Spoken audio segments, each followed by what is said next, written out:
Hello, everybody. It's lovely to see you again. And I would like to thank Asia Society Hong Kong for inviting me again to read you a story in a recording. And the story today, of course, has to be for the new Chinese year. And I wonder if you know what year it is. Da, da, da. You'd be right. It's the tiger. So today, the story I want to read you is my Chinese calendar tale about the tiger called The Tale of Temujin. Now, before I do the story reading, first of all, I'd like you to meet my little tiger. This little tiger is actually quite a soft and gentle one. Her name is Tarini, and Tarini is a little Indian tiger. She is the cousin of Temujin. Temujin is ferocious and fierce. But Tarini's very gentle and she's going to be a good girl. She's going to sit and listen to me doing the reading. I'd also like you to meet my old friend, Billy Boy.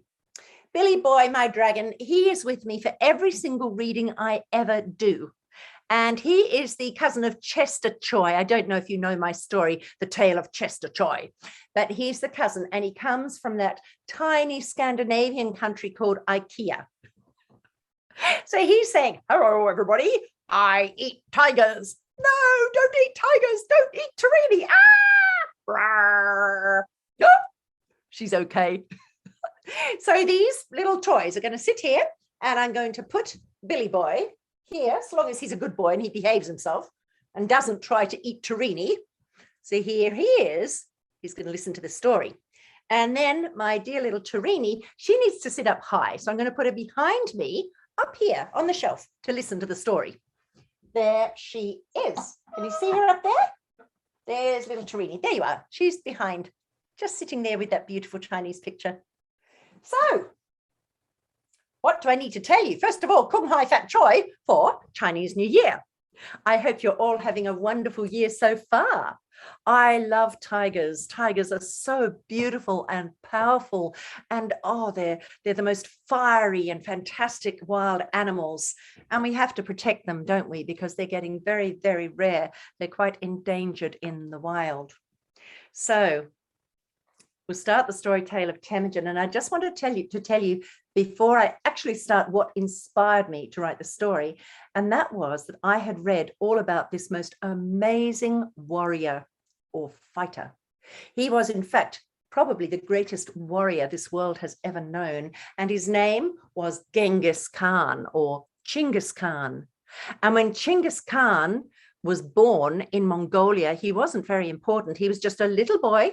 His father called him Temujin because that was the name of a Tatar warrior that his father had just kidnapped because his father was a minor tribal leader. And so he was called Temujin and he grew up in that little family in this small tribe in Mongolia. But when he was 9, the neighboring tribe killed his father. And Temujin was so angry. And he and his family were cast out of the tribe and they almost died of starvation. But then, because Temujin was very clever and he was very, very charismatic, everybody was drawn to him. And he was also quite aggressive. He managed to get together a group of men on horses and they went raiding and they avenged that dead father. And then they went on to invade villages all the way around Mongolia until finally he created the country of Mongolia. And they called him Genghis Khan, which means mighty leader. And from there, he went to invade the north of China. And then he and his men went back the other way, and they went all the way across the Eurasian landmass, all the way to the side of the Caspian Sea on the side of Europe. It was the biggest empire the world has ever seen, and he made it in just 25 years. He was an extraordinary warrior. Very scary, but very extraordinary. So when I read that story, I thought, oh my goodness me, wouldn't it be fantastic if I write my story for the tiger, for the year of the tiger, about Genghis Khan? And so when you hear this story, you're going to think, oh, that reminds me of the story of Genghis Khan. So we'll start.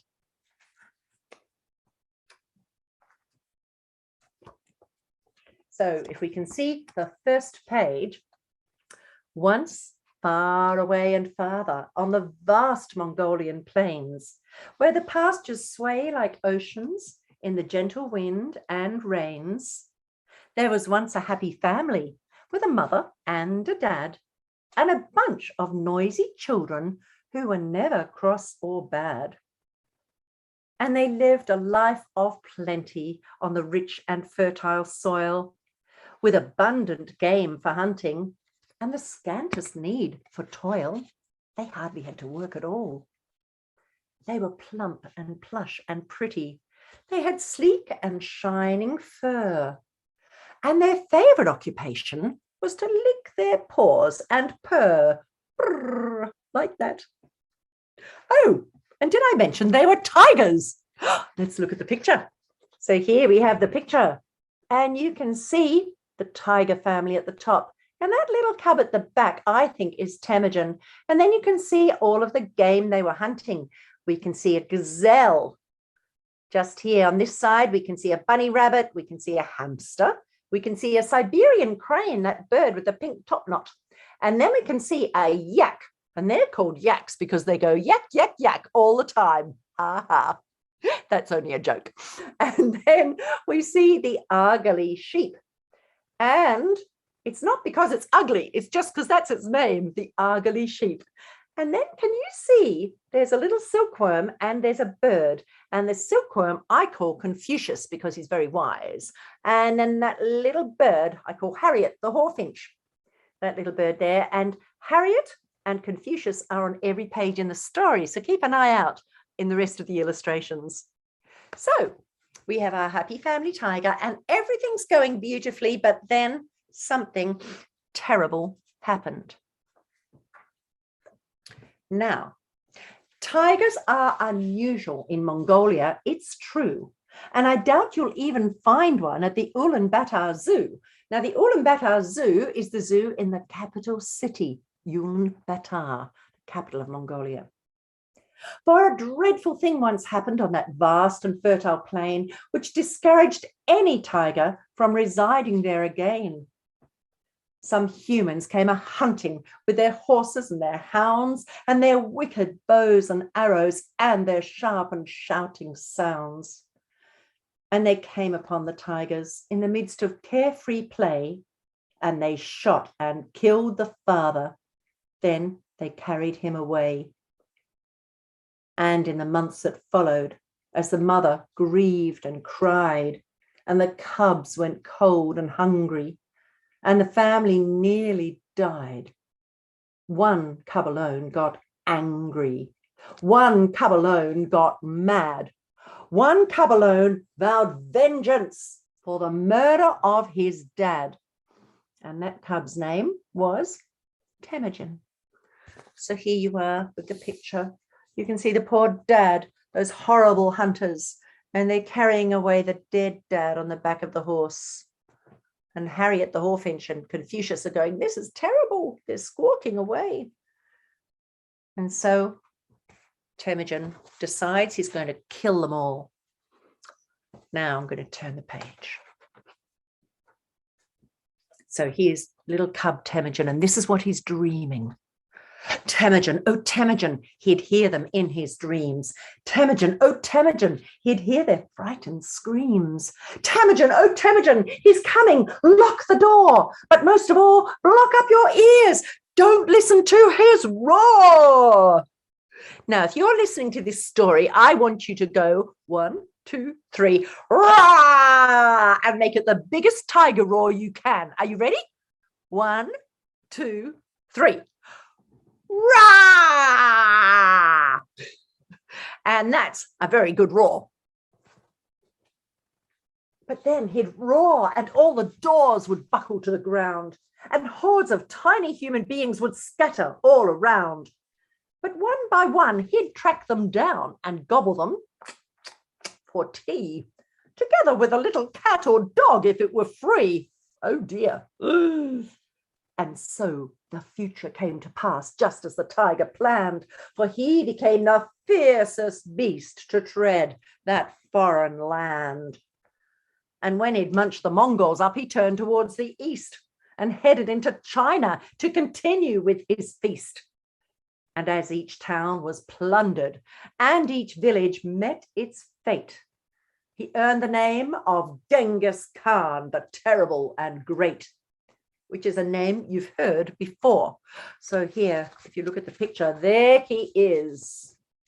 And everyone's screaming and he's roaring. And you can see him eating everybody for tea. He's terrific and fearsome and scary. And that's how everyone felt about Genghis Khan, the real warrior. Now, let's see what's happening back in China. Now, back in ancient China lay a city rich and fair, with pleasure domes and palaces bedecked with jewels rare, and beauteous parks and gardens, and a very pretty lake, and every great invention that a human being can make. I wonder if you can think of some famous Chinese inventions. I'll give you a few. The Chinese invented the compass so we could tell what direction we're going. That's a very important invention. They invented gunpowder, which is the basis for fireworks, but also for weaponry, for guns. And also, guess what? We might not have books if it wasn't for China, because they invented paper, really good, strong paper, the first proper paper you could properly print on. And also, they invented movable type printing. So you didn't have to carve things on stone anymore and roll it with ink and put the paper on top and roll the paper and pull up a great big sort of poster. You didn't have to do that anymore. They invented, basically, it was one man, Bi Sheng, his name was, and he invented little tiny squares of stone, and he carved each Chinese character on these squares of stone. And then he put them on a grid according to their meaning. And then he'd put them down and he'd put them into a big frame and do his page, and he'd print that. And then he'd pull off all the little pieces again and put them back for the next page in a different order. It was very clever. And that was the basis for the invention of the typewriter in the West. That invention traveled the Silk Road to the rest. Isn't that interesting? So all these inventions in this beautiful Chinese city. And here's the city. Look at it. Isn't it beautiful? It looks a lot like the Forbidden City in Beijing. Very beautiful. All the turrets and the towers and the gold. And here's the emperor and his wife and all of their courtiers and all of the ladies of the court. The city was a masterpiece, renowned from east to west, and all who lived within its walls felt well and truly blessed, especially in the palace where the emperor held court, the Grand Imperial Palace, or the GIP for short. The emperor was a jolly king. His wife was good and kind. She never beat the servants, and they never seemed to mind. The courtiers were gentlemen in every usual sense. They kept their fortunes hidden, but they gave away their pence. The 50 maids in waiting were the flowers of the realm, and everyone was happy with the emperor at the helm, except for one person, except for Her Royal Highness, the Imperial Princess. So have a look at the family again. Here they all are. And you can see the good emperor and his lovely, happy wife and all these beautiful maids in waiting, all made up. And here's the courtiers. So they're all very happy. But then we have to meet the Grand Imperial Princess. And shall I tell you something? I'm going to turn the page and show you. Here she is. She's horrible. Look at her. She's a very, very spoilt princess. But I'm not going to tell you her name right away. What I'm going to tell you, I'll tell you her name in an acrostic. Now, an acrostic is a word, or it can be like a poem, but what it is if you look at all the first letters of, say, a sentence, or the first letters of a poem, and you put those first letters all together in the order they came, you end up with another word, and that's called an acrostic. So I'm going to give you a description of the princess, and I want you to think in your head what the first letters are and put them together to make a word and see if you can guess her name. So here we go. Her Royal Imperial Highness was, and now we're starting. Precocious, rude, extremely clever, insolent, overbearing, undercaring, and above all, supercilious. So take the first letter of each of those words. I'll give you the words again. Precocious, rude, extremely clever, insolent, overbearing, undercaring, and supercilious. I wonder if you can spell her name. What do you think it is? If you worked out that her name is Precious, you are right. Her name is Princess Precious. Now, just to let you know about these big words you've just learned. First of all, precocious. If you have a little look at the princess here, you can see she's got 2 swords and she's about to chop someone's head off. And she's only like, what, 8, 10 years old? She's really young. So she's precocious because she's very talented at a very young age. She can chop people's heads off. So if you were like a 2-year-old and you could fly a helicopter, that would be precocious. Or maybe say you're 4 years old and you've got a black belt in Kung Fu. That would be precocious. So she is precocious. She is rude. Look at her poking out her tongue. That's very rude. She's extremely clever. And can you see the light bulb going off in her head? She's going, I've got a brilliant idea. I'm going to chop your head off.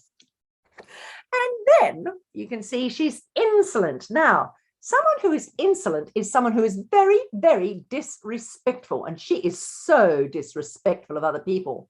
And she's overbearing. Look at this, the way she is being overbearing with poor Confucius, the silkworm.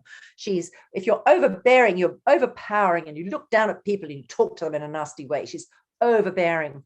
And here she's clapping her hands saying, I don't care at all. And that's because she is undercaring. And then last of all, this is my favorite word, supercilious. Now, supercilious does not mean super silly, though you would be super silly if you were supercilious. I want you to put your finger under your nose and go like this and say, I am superior to everyone in the world.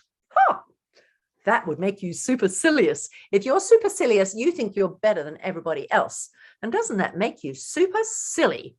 If you just can't accept that you're just a real human being like everyone else with your strengths and your weaknesses, and we're all the same. So she doesn't believe that. That's because she is supercilious. So there's some nice new words for you. The other thing I need to explain to you about the name Precious is that precious has different meanings. You probably know the word already as meaning very valuable, like jewelry. So she's very precious because she's a royal princess. Or maybe she's precious because her parents love her very much. They say, you're our very precious daughter. And you know, they do love her very much, even though she's a horrible little brat. But precious has another meaning. You can be precious if you're very particular and difficult about things. And Princess Precious is always particular and difficult about things, so that makes her precious as well. As princesses are wont to be, especially when they're smart, with brains and beauty, too much pride and far too little heart. So here she is again. Have a good look. And now we'll have a look at her in the palace. So Princess Precious ruled the roost inside the GIP. She played all day. She danced all night. She never ate her tea. And everything a child could want was hers at her behest. And woe betide the palace if she didn't get the best. Isn't she awful? So she makes everyone's life very difficult if she doesn't get the best of everything. And here she is, look at her. She's saying, I don't want that char siu bao. No, I don't want to eat my dinner. No. And then look at the man there trying to play with glove puppets, trying to entertain her. And you can see Harriet Hawfinch is saying, this girl is so spoilt. And there up there is Confucius blowing bubblegum. Now, Children who are very spoilt with one too many toys and nothing else to do but play and make a lot of noise are seldom happy as they seem. Their life becomes a bore, where even blowing bubblegum is just another chore. Poor Princess Precious. Her life was very tough, for nothing that her parents did was ever quite enough. Isn't she horrible? And every time she suffered, she would make them suffer too, which, when your name is Precious, is the only thing to do. So she's basically a right royal, spoiled little brat. She's horrible. Who do you think is more horrible, the princess or Temujin? That is a very good question. Now, meanwhile, back at the ranch, let's see what Temujin is doing in China. Oh no, look at that. One fateful summer morning, in that city rich and fair, the citizens awoke to worried whispers in the air. They heard them at the city walls, they heard them at the gate, and rumours rippled round the town of Genghis Khan the Great. Temujin, oh Temujin, the people cried in fear. Temujin, oh Temujin, they say he's very near. Temujin, oh Temujin, he's coming, lock the door. But most of all, block up your ears, don't listen to his roar. Can you do another roar? Ready? A 1, a 2, a 3. Roar! Isn't he scary? But then he roared, and all the walls came tumbling down inside, while all the townsfolk ran away to find a place to hide. But one by one, he found them, ate them up, then took a rest. 10,000 human beings take some hours to digest. Do you know how long it would take a tiger to eat 10,000 human beings? I worked it out. Guess what? A tiger eats about the weight of a human man in 2 days. It would take 2 days to digest a human man. So 10,000 human beings would take 20,000 days. And I don't know how long that is, but that's longer than you or I are ever going to live. 20,000 days. Now, I think Temujin in this book is much quicker at digesting human beings. And here he is, and look at everybody hiding. They're hiding behind the walls, and the walls are coming down. And you can see up here, there is the little silkworm, and there's the little hawfinch, and they've got Chinese head armor on. And they go, oh no, the tiger is invading the city. Meanwhile, back in the GIP, the young princess was glum. She'd rung the bell for morning tea, but nobody had come. She stamped her foot and rang again, but no one seemed to heed. It was the very treatment that a princess did not need. She threw a little tantrum, but it fizzled in mid-air. A tantrum is a rather silly thing when no one's there. The palace was as silent as a mighty emperor's tomb, and no one saw the princess as she tiptoed from the room. Now, here she goes. She's tiptoeing. She tiptoed past the bedrooms, then she slithered down the stairs. She shimmied past the study with its rampant panda bears. She crept along the corridor, then slid along the wall until at last she made it to the grand Imperial Hall. And there, in golden splendor, stood the grand Imperial gong, which no one ever banged unless things were awfully wrong. And in the princess's humble opinion, things were terribly wrong because nobody was getting her cup of tea. Oh dear. So here she is, and I just want to show you something fun about the picture. Can you see the panda bears? Now this panda bear here, where I'm tapping my finger, that is a rampant bear. A bear is rampant if it's basically standing on its hind legs and it's roaring aggressively like that. And when I wrote that poem, and I wrote this poem, and I sent it to Harry Harrison to illustrate, and he is the illustrator, you can see on the book, illustrated by Harry Harrison. He said, Sarah, panda bears aren't rampant. He said, they're very gentle creatures. And I said, oh, go on. It's a bit of a joke. Let's have a rampant panda bear. So there you are. We have a rampant panda bear here. And there we have a panda saying, oh, dear, dear, dear, dear, dear, this is not acceptable. You know, panda bears aren't rampant at all. We are very quiet, kindly creatures, and we only get cross if someone really corners us in a corner. So there you are. That's our little in-joke, mine and Harry Harrison, the artist. It's fun, isn't it? And then also you will see on the stairs, can you see that dragon? That golden dragon is Chester Choi from our story, The Tale of Chester Choi for the Year of the Dragon. Somehow he snuck into our story while we weren't looking. So there you are, there's the princess, and she's now in the Grand Imperial Hall with the Grand Imperial Gong, which no one ever bangs unless something's very wrong.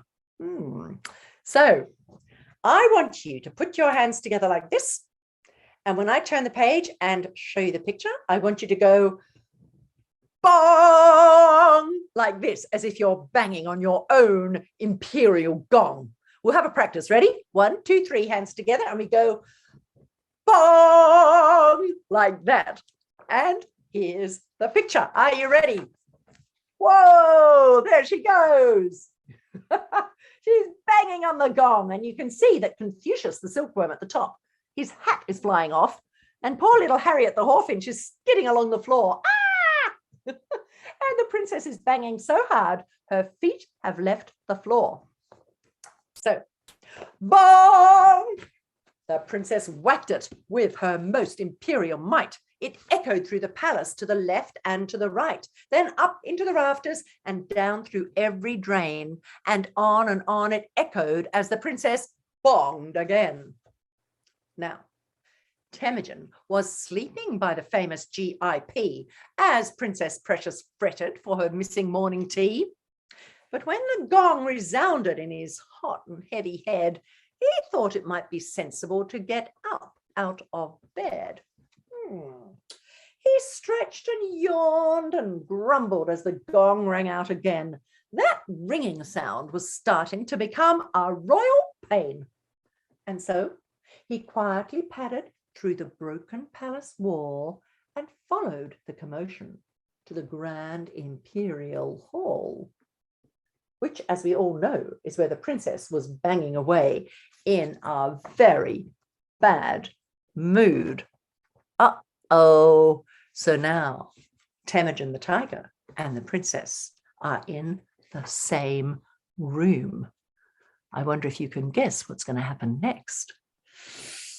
Hiya. Let's turn the page. The princess was not happy. She was far from being amused. She wasn't used to having things like morning tea refused. But then the door swung open and a shadow drifted in. The princess turned to yell at it, and there stood Temujin. I want my tea, snapped Precious with a most imperial glare. The tiger turned to fix her with his most ferocious stare. I want it, and I want it now, she gave a haughty flounce. The tiger licked his lips and crouched in readiness to pounce. Can you see how precious the princess is being? Oh, she's being terrible, and the tiger is not at all amused. Are you still here? The princess cried. You're fired. Go pack your bags. But Temujin just leered at her and gave his tail a wag. Look at the picture. So there's Temujin wagging his tail, and there is the princess being very snooty and supercilious, and Precious demanding that he makes her a cup of tea. My goodness me, I wonder what's going to happen next. And then, I scarcely dare repeat what happened next. I guess it's only natural when a creature's being vexed. Vexed means if someone's really annoying you. Question is, who is vexing who? But it was truly horrible, disgusting, and insane. The tiger leapt into the air, and Precious yelled again. But this time, she really, really lost it. Now, I want you to tell anyone who's with you to block their ears because you are about to do a big Princess Precious scream. It's horrible. It's horrible. It's that really loud scream you hear in the playground when someone's going, ah! Because someone's about to grab them. So I want you to let rip with the biggest scream you can as we turn the page. Are you ready? A 1, a 2, a 3. Ah! Look at that. Isn't she horrible? She is screaming her head off. Oh, she's going, ah! And look at Temujin. And look at his claws. Oh, my goodness. Ah, screamed Princess Precious as the tiger left the ground. It was the most appalling sort of screeching sort of sound. Poor Temujin was thunderstruck. It froze him in midair and swiftly threw him backwards till he landed in a chair.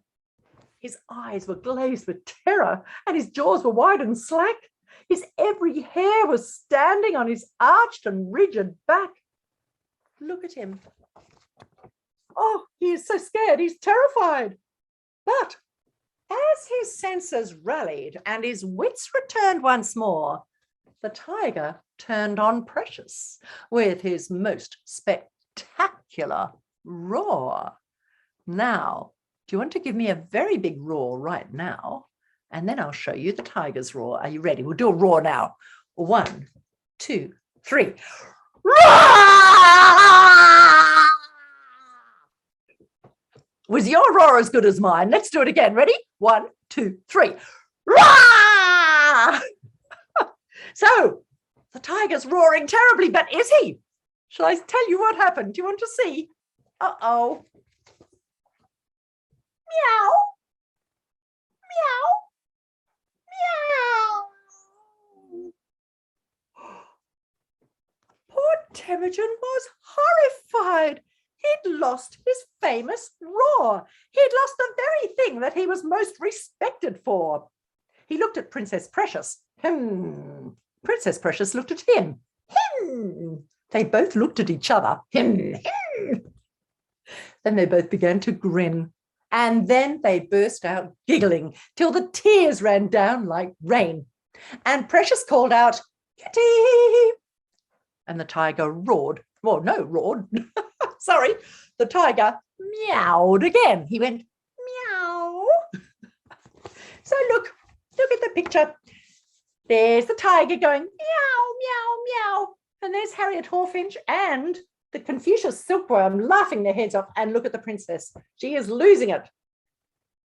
She is just laughing her head off. So I wonder what happened next. I wonder if you can think, before I turn the page, you have a think about what might happen next. Do you think that after all of this, the tiger ate the princess? Do you think that the princess ate the tiger? Or do you think they became friends? Let's see. Now, I'm going to show you a very interesting picture. Here it is. Look at that. Everyone's singing a song. Look at them. And they're in countries all across Eurasia. We'll find out what happened. So what became of Temujin, that most ferocious beast, to Genghis Khan, the terrible, the terror of the East? And what became of Precious till the end of all her days with her boredom and her tantrums and her silly royal ways? Well, here's a little secret. There's a song they're singing still from the Himalayan Mountains. Here's the Himalayan Mountains. There is a Tibetan Buddhist. So they're singing it from the Himalayan Mountains to the Babawali Hills. Can you see here? There's an Afghan man with his Afghan dog, Babawali. The hills are just near Kandahar in Afghanistan. And the dusty Gobi Desert, where it hardly ever rains. Here is a Bactrian camel. And there's the Gobi Desert. And the Yangtze River Delta. Can you see? Here's a cormorant fisherman.